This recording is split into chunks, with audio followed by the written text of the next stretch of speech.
Hello everyone, and this is part 2 of the video lecture that we're going to be doing.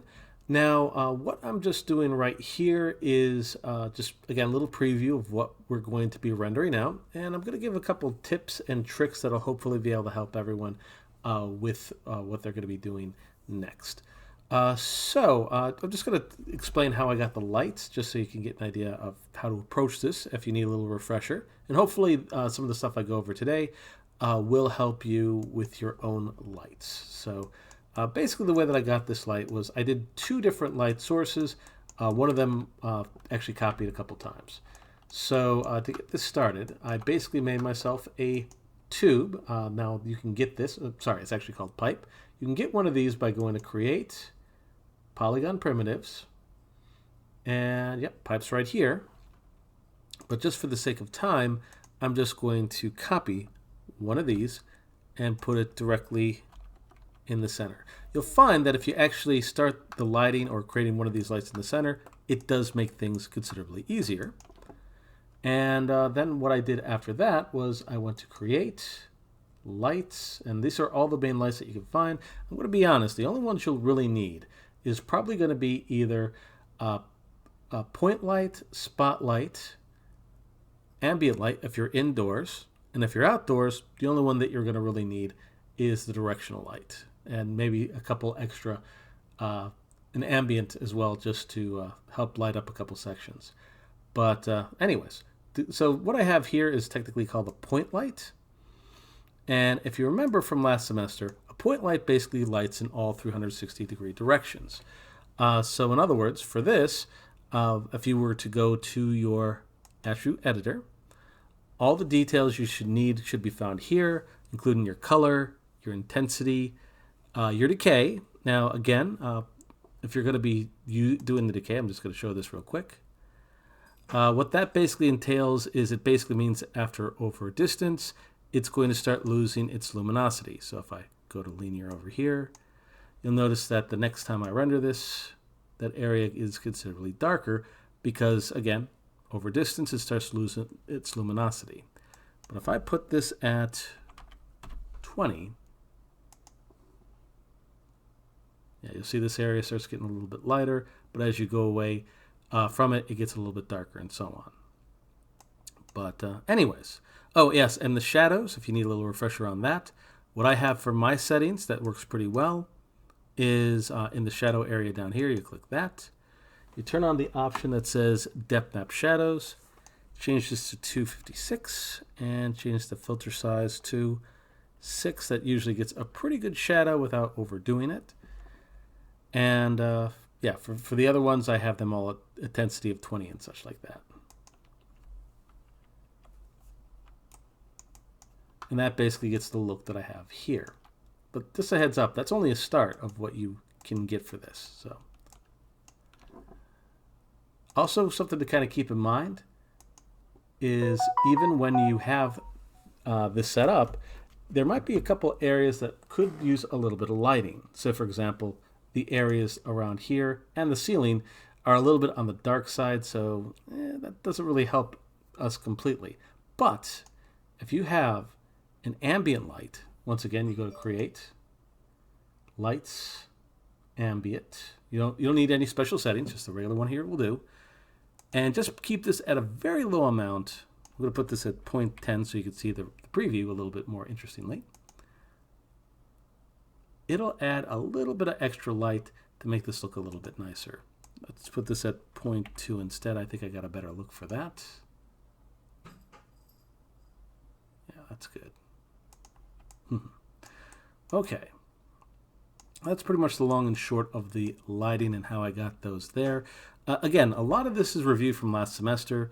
Just take some of your training from last semester and you should be able to get some decent lighting. Now again, I want to make sure this is very clear. What I'm showing here is 100% optional. It's just so that I can, again, just show you the best way you can render this out, at least at what we have available for us. Now, some other things that you're going to want to do, at least I would recommend, is when you're rendering, I would strongly recommend you change a couple of your settings. First off is you need to make sure that you go into your Maya software. Once you actually go to the little clicker that's over here. This is your render setup button. You click that, and just make sure that the Maya software regular one is turned on. That should be where we need to be. And just make sure that the preset is changed to HG720. That'd be your best bet for this. Now, also something to kind of consider, at least to get started, to do all the previews, is think about how the quality that you'd want this to be. Now, I'd recommend at minimum putting this at preview quality, because it will give a kind of a nice look that like what we're having over here. Little word of warning though, I would strongly recommend you turn this little option off. This will give you a better idea of what you're going to be getting into. And yeah, this is looking a little bit dark, so I'm definitely going to want to turn that up a little bit.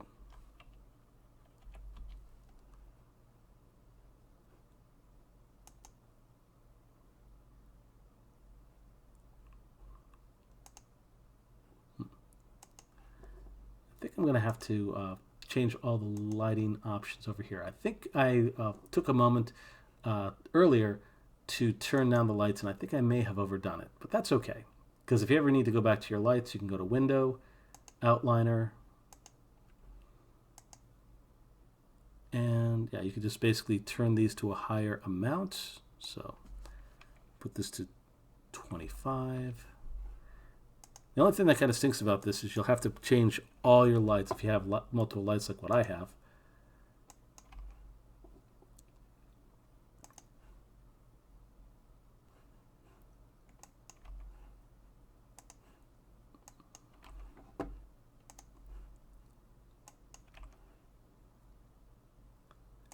Okay, that should do it. And let's see how that looks. So I'll turn this down a little bit. Yeah, that's not too bad. I think that should work.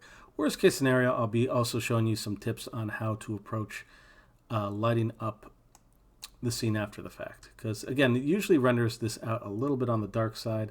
Let me just, before any further, I'm going to save this as a new scene. I'm going to save this as scene 1L for lit.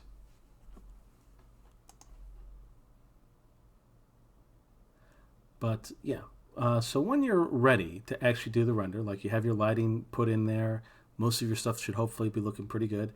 What you'll be doing next is we're going to take a moment to actually set up your render settings. This is where things are going to get very technical. So you might want to just take some mental notes, or just keep a mental note that we're at the 8-minute mark, and this is where the settings are going to come up for the actual rendering. Okay, so first off, we need to go to the render settings, and we have to make sure that if we're using a camera, which we are, that it wouldn't be a bad idea to actually select said camera. Now you could do so by going to Panels, Camera, and I think this is camera 2, actually. Yep, camera 2. And make sure that when you're in the render settings, that you basically change this to the renderable camera, to the camera you're currently working with. Also note that in the file output, we definitely need to change this a bit. And when I say a bit, I mean a lot, because we need to make sure it's rendering out properly. Now, by default, Maya is going to render this out in your images folder. So this is why we always save our textures in the source images, because the images, the regular images folder, is where these renders are going to be coming out of. So in short, better safe than sorry. Now we're going to want to export this. Ideally, we want to bake this into either a JPEG or some kind of file that is high fidelity. Just for the sake of today's lecture, we're just going to keep this as a JPEG for now. Now, yes, we're going to be making this into an animation, but rendering these as an animated picture sequence tends to be significantly safer, and it's also more done in the actual industry itself. The reason why is a couple of reasons. One, if you have to render in multiple computers, this makes things a little bit easier to track, and more importantly, if for some reason your computer goes down, you could just pick up where you left off in terms of your images. Trying to find the exact spot in a video is a nightmare. So in short, JPEG or any kind of other image file usually works well. Just definitely not Maya IFF. That pretty much can be used by only one software, so it's not very helpful. But once you've changed this, you need to go to where it says Frame Animation EXT. And my recommendation for this, choose the last option. This is name_number.extension. This basically will mean that all the JPEGs that come out is going to be like this. So it's in this case, we're going to have 108 JPEGs come out. So definitely make sure that you render not before class is over or class starts, but you're definitely going to want to do it a couple days in advance. Ideally, I would usually say do it a week in advance. That's one of the reasons why I'm showing this now. But I would go to my end frame and, just down my list, because you don't really need to change anything else here. A frame padding of 4, which usually should be the default, is what you should really have. The start frame, we're going to keep this at 1, at least in this case, because we're starting literally at 1. The end frame, that's where your animation ends. This is going to be, for me, 108.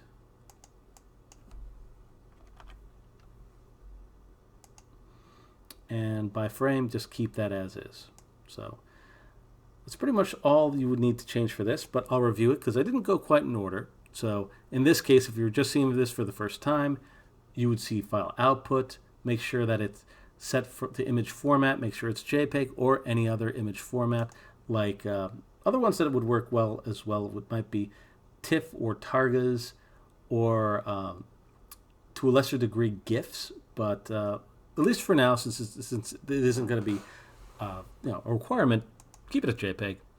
Then make sure that the part below there, this is a little drop down, frame/animation EXT. Make sure that's at the last option, name_number dot EXT. That usually is going to work pretty well. Make sure the frame padding is at 4.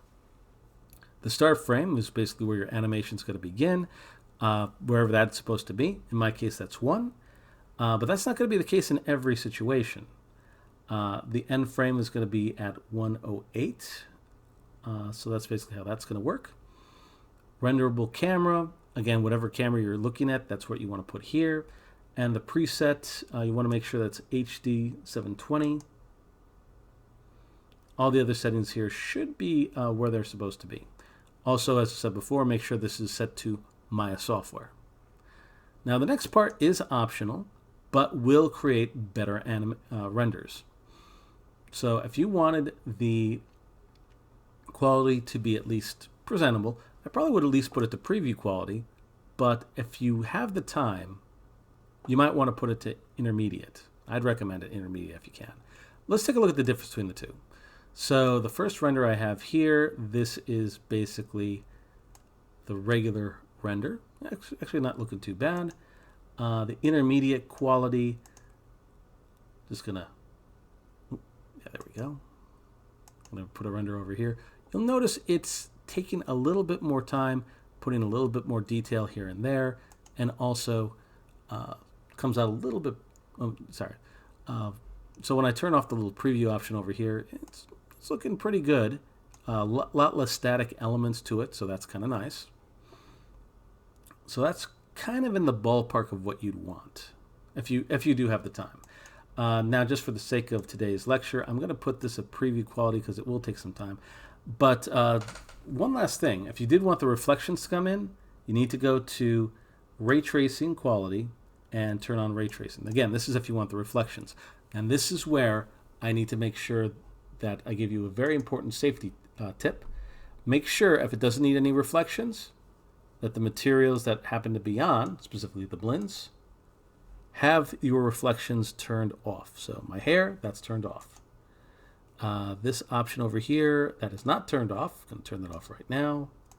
This blend, again, the reflectivity, I don't need it there. That's going to be turned off.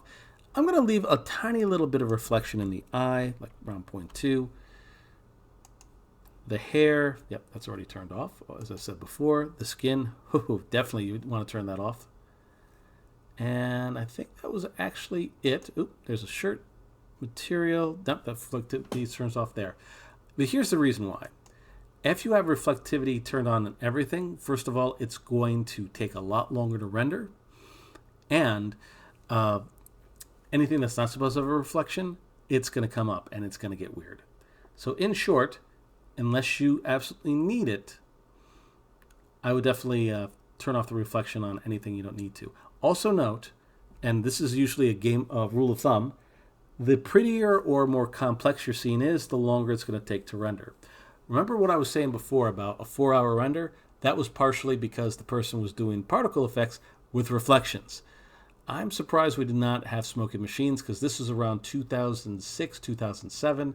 The machines were not nearly as powerful as they are now, so oof, that was quite a situation. But yeah, once that's done, I just do a quick little render here. And the good news is there's not too much reflection in here, so that's why you're not seeing too much of a difference. So that is at least a good thing. Okay, so I'm pretty happy with what I'm seeing. And again, a couple preview renders will save you a little bit of time in the long run. So tell you what, I'm going to turn off the ray tracing, because the reflection's actually in my character's eye. So considering that I'm not going to really see that reflection, not much of a point in turning that on now. So that's something to kind of consider for the future. But everything else is turned on and everything's ready. So let's give this a shot. So let's see how long this is going to take to render. So to actually render something out, before I go any further, I'm going to save this. You first need to go into the rendering dropdown. You can go to the left side over here, go to rendering, and this will get you to this area with all your render settings. Now once here, you're going to go to render, and there should be an option here called batch render. Now again, I would not recommend hitting this button unless you're 100% sure that everything is set the way it's supposed to be. But once it is, because I already checked that, you're going to hit batch render. And it's basically just saying that this was saved in this way. Do you want to save it? And yes, we do. And what's going to happen is it's basically going to start rendering everything. Now, it might take a little time to get started with the whole process. But once it starts, it should be kind of interesting. But as I said before, there we go. I was wondering how long it was going to take to get this part started. If you see this part come up over here, it basically means that it's starting to render. I got to be honest, ideally, you wouldn't want anything else turned on if you can help it. So for example, I would probably turn off any web software, any web browsers. YouTube, you definitely don't want turned on when you're rendering. Ideally, you want to leave this on maybe overnight, or just in a corner or someplace else like that, because this stuff takes some time. Now the good news is I kept my settings relatively simple, I kept my scene simple, so it's rendering pretty fast, but I'm still only at frame 23.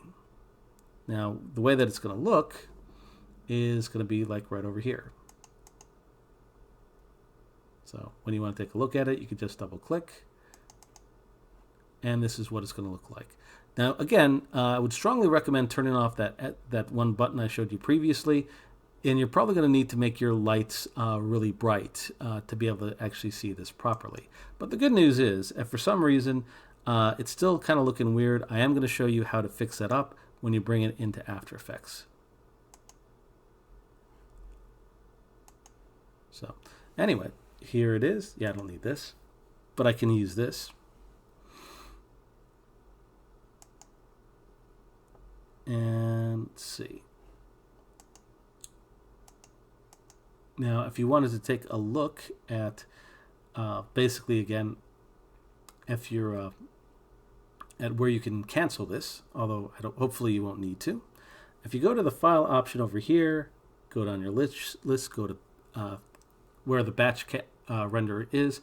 If you hit cancel, it actually will cancel the render completely. And that's actually a pretty cool little thing to be able to do. Now, one final thing I want to show. For some reason, it looked like it stopped on 40. Hopefully, it continues. If not, worst case scenario. Again, it got a little bit weird, but I can pick up where I left off. Now, let's see here. If a person wanted to as well, person could also right-click over here and render this way, but the only thing that I found that's a little problematic about rendering in this fashion is it gets a little bit potentially wonky. I mean, don't get me wrong. If given the option, I definitely would recommend rendering by going to here instead. But again, if you don't check your settings first, it can cause some problems. I'd say for rookies, I definitely would recommend going to the render, batch render over here, as it will be a little bit safer for us. Now, let's see this.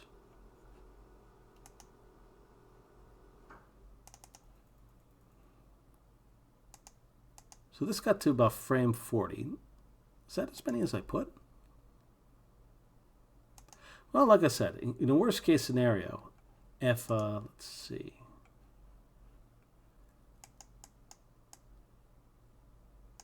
If for some reason there's some shenanigans that are going on or just something happens, you can always pick up where you left off. So this actually brings us to a good teaching moment. So definitely want to avoid messing around with Maya too much while you're rendering. And yeah, so just going to go over here and I'm going to put this to 40 because that's where I left off. And the end frame over here is 108. So now I can once again go to render. Just to be safe, I'm going to cancel the last one just to be safe. And I'm going to batch render, picking up where I left off. Because I'm hoping to at least get a couple seconds for us to be able to take a look at. So I'm going to leave this for a second. But ideally, what a person would want to do if they actually have access to multiple computers is they could actually do this in one of two ways. If you're a big company that has a lot of money to throw around, you're probably going to make something called a render server, or at the very least a render farm. What that basically does is it takes this file and allocates the job to multiple computers so that you have multiple computers at the same time working to render out your scene. So it's one of the reasons why if you ever see like something like Transformers or any other kind of movies that are kind of big budget, they're most likely going to have a whole army of computers to render this out. Pixar, if I'm not mistaken, used to have their computers in a little render server that they would actually keep in a colder room. Some people, one of the Pixar artists used to say that after they play outside for a little bit to take a bit of a break, they actually would cool off in the server room. And that was actually pretty cool, that it's first of all that cold and such. But again, if you're at a bit of a budget, but you have multiple computers available, you could actually allocate the one job to multiple computers. So like, for example, computer 1 could be 1 to 40, computer 2 could be 41 to 80, the next computer could be 81 to basically wrapping up the render in here, if you wanted to go that route. So it's a very efficient way to work. But in this case, again, I didn't touch this, I didn't mess around with it, and it's just kind of wrapping up the render at this time. So I'm at 86. So as I said before, it does take time. And this is, again, just on the preview viewings. Can you imagine how big this would be if I went for the best quality and all the bells and whistles? And while that's actually going on, I could actually show you where the bells and whistles are. You can also add extra elements. I don't recommend doing this, but if you wanted to, you can hit the drop down over here, change the setting to something more like production. This does make the quality look a little bit nicer, less pixelated. You can add an option called motion blur, which adds the tiniest little bit of blur to any kind of, well, as it sounds, motion to it. Again, this can make this look considerably more realistic if done well. But again, you have to be a little careful, as the more stuff you put in, the longer it's going to take to render. I know I've said this quite a few times and probably sound like a broken record, but it is definitely worth repeating. Oh, and take a look at that. The render's done. Now, once you're done, I strongly recommend you make a folder, name it whatever the scene is. So this is scene 01. And I'm just going to take all of these and put it into that folder. And then rinse and repeat. Now, just because of time, I don't want to actually render every single part. Everything you need to know in terms of the video, we did see in the last one we made. So I'm going to show you how to just import this in.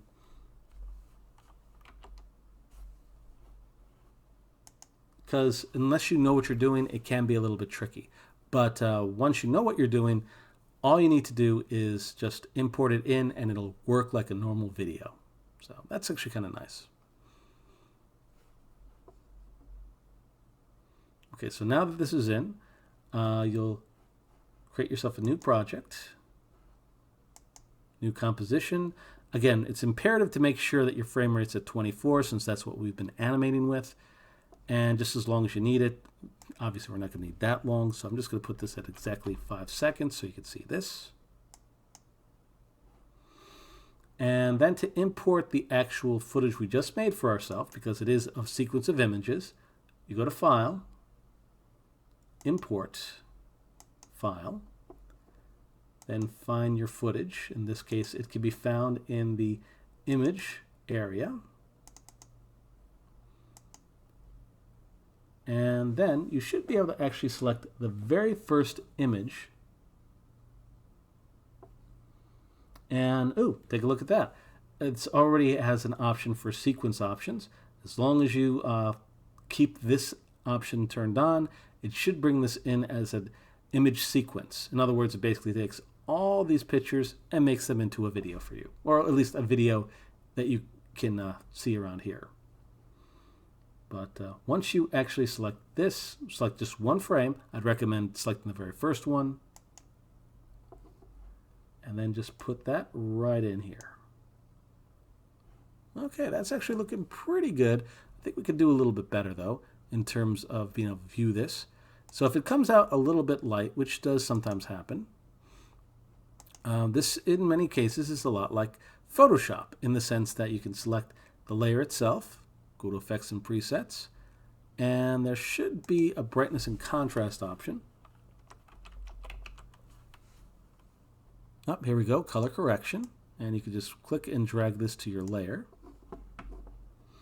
And in the effects controls, you should be able to see that. Or alternatively, you can click down here, Effects, Brightness and Contrast, and just turn up the brightness until you can see your elements a little bit nicer. But now that that's done, man, that looks way better. It seems like a lot of work, but if done correctly, a well-rendered scene can make all the difference. So I would say your focus should be just trying to get the play blast if you can, and get that ready to basically be put in. That being said, if you do get that done early, which again you saw that it really wasn't too difficult to get that done, give this a try. And again, I will take this into consideration when you actually do turn this in. And if you do run into some issues, again, I'm going to be available next week. So either send me an email. If you need something a little bit more personal, I will try and get something like either a live stream or maybe a Zoom lecture. But I think most of what you need, I was able to show in the previous video. So that's pretty much it. I mean, pretty much as long as you render all the other parts and just put them in a similar way. Again, I'm just going to show you one more time how to do that. Again, you just go to File, Import, File, select the very first picture. Make sure in the sequence option, import JPEG sequence, if it's a JPEG, of course, is turned on. And then just import that in. And as you can see here, it brings us in as something similar to like a video. And that works well in our favor. So that's pretty much all the stuff I wanted to show today. Besides that, if you need to finish some animation, you're more than welcome to do that. Nothing really is due in terms of being turned in. If you want to turn in your progress, I would appreciate that. Not to mention if something goes wrong, I'll have a copy for you just in case. But that's pretty much it. Again, if you have any issues, please message me as soon as possible. And I will talk to everyone on next week so I can give you the proper instructions on how to turn in your stuff. and also the final task. So make sure that you keep your eyes open for Friday morning, because that I think is going to help benefit quite a few people. All right, well, take care, and I'll see you on the next one.